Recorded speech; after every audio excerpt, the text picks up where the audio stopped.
amin na yun ay kay saya. Tuwing magpapasko, isa sa mga nangunguna sa listahan sa hapag ng mga Pinoy ang bibingka, isang soft and sweet rice cake na gawa sa galapong at iniluto sa mga clay pots. Dito sa Plaza Anghel sa lungsod ng Angeles, blockbuster ang pila sa mga pwesto ng mga paboritong pagkaing pamasko, kasama na ang bibingka. Sarap po. Masarap.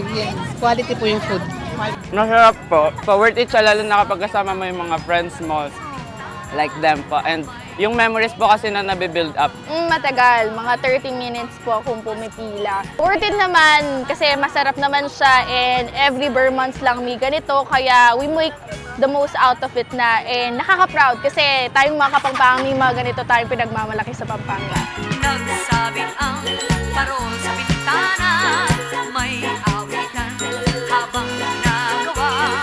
At dahil bukod sa tinaguriang Christmas capital of the Philippines ang lalawigan, pinatunayan din ng mga kabalen ang bansag na culinary capital of the Philippines dahil ang paboritong bibingka may iba't ibang version na. O traditional pa rin ang bersyon na ginagawa ni Chef Manuela Cherry Pasiontan dito sa kanyang restaurant.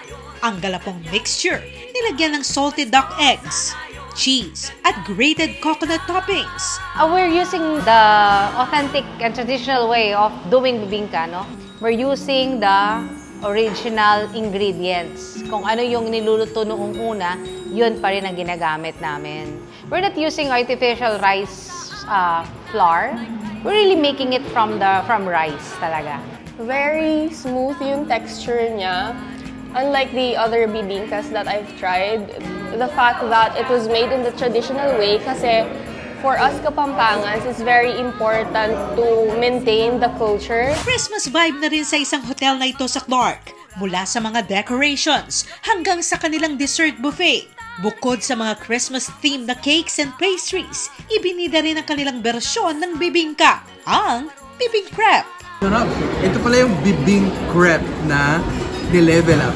Talagang pang-hotel style siya. Tsaka makikita mo na mas mas tender kasi siya eh. Tsaka iba yung feels. Mas pinasosyal. Dagdag kita naman sa panahon ng Kapaskuhan ang ibinahagi ng patisserie chef na si Fatima Esguerra Garcia ng lungsod ng San Fernando. Mga bibingka bars na perfect inegosyo o pangregalo sa Pasko. Ang ingredients, tulad rin ng regular na bibingka, meron din itong salted duck eggs, cheese at desiccated coconut.